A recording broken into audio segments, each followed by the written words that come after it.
বিশ্বাস করো ইমু, আমি ওকে অনেক জায়গায় খুঁজেছি কিন্তু কোথাও খুঁজে পাচ্ছি না। আল্লাহ মনে হয় পৃথিবীর সমস্ত দুর্ভোগ আমার কপালেই রেখেছে। আমি এত কিচ্ছু জানি না। যেখান থেকে পারো আমার বাচ্চাকে নিয়ে আসো। আমি ওকে ছাড়া থাকতে পারবো না জন। আমার বাচ্চাকে নিয়ে আসো আমার কাছে। আমার অনাগত বাচ্চাটা পৃথিবীতে আছে নাকি ভাইকে হারাই ফেলবে। জান ইমু শান্ত হও প্লিজ, একটু ধৈর্য ধরো, কান্না বন্ধ করো। আমি আমি অনেক জায়গায় খোঁজার চেষ্টা করছি কিন্তু কোথাও পাচ্ছি না। আমি আরো চেষ্টা করব, তারপর প্লিজ তুমি শান্ত হও। সন্তান হারানোর কষ্টটা যে কি তা এখন আমি হারে হারে টের পাচ্ছি। আচ্ছা শোনো, তুমি তো 2 দিন ধরে কিছু খাওনি। তুমি বসো, আমি তোমার জন্য খাবার গরম করে নিয়ে আসতেছি। হেমু আমার ক্ষুধা নেই, আমি খাবো না। না খেলে তো তুমি অসুস্থ হয়ে যাবা।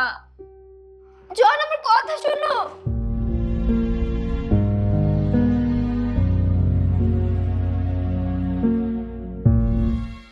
কোথায় খাবার? খাবার কোথায় পাবো আমি? আমার পেটে অনেক ক্ষুধা। আজকে যদি আমি খাবার না পাই আমি কি খাবো?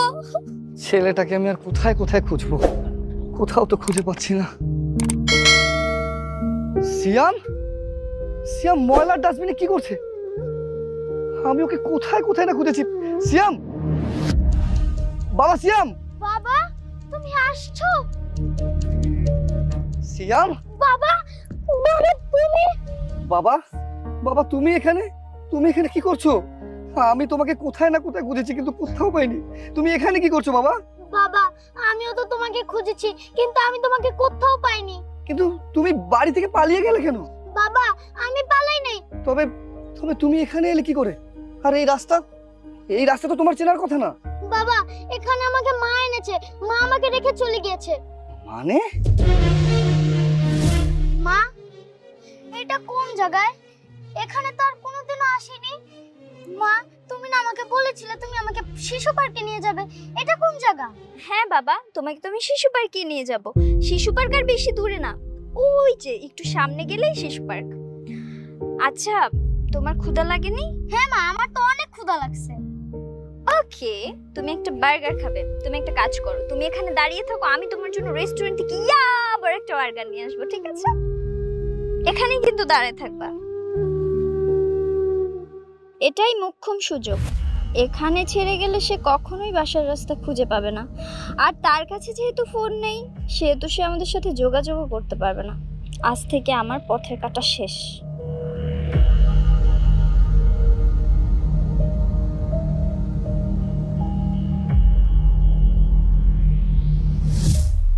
মা আমাকে এখানে রেখে যাওয়ার পর মা আমাকে বলে তুমি এখানে একটু দাঁড়াও আমি আসতেছি। তারপর মা আর আসেনি। ও আচ্ছা, এই ব্যাপার। এখন আমি সবকিছুই বুঝতে পারছি। তুমি কেন এখানে এসেছো আর কিভাবে এসেছো। চলো আমার সাথে বাসায় চলো, তুমি আসো আমার সাথে।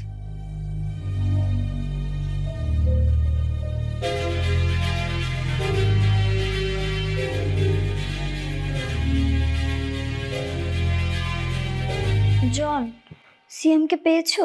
হ্যাঁ পেয়েছি। পেয়েছো মানে কোথায়? সিয়াম? সিয়াম,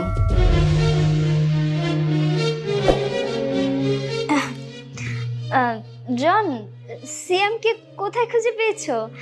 আমার খুব খুশি লাগছে দেখে। কতদিন পর বাচ্চাটাকে দেখলাম। বাট আমার কেন জানি মনে হচ্ছে সিয়ামকে খুঁজে পাওয়াতে তুমি খুশি হওনি। তোমার চেহারার মধ্যে আতঙ্কের ছাপ দেখতে পাচ্ছি। জন তুমি যে কি বলো, আমার সন্তানকে আমি ফিরে পেয়েছি, আমি খুশি হব না? আর তুমি কি বলতেছো? আমার মুখে আতঙ্কের ছাপ দেখতে পাচ্ছ, উল্টাপাল্টা কথা বলো। ধুর তুমি যে কি বলো না, পাগলের মতো কথা বলো না তো।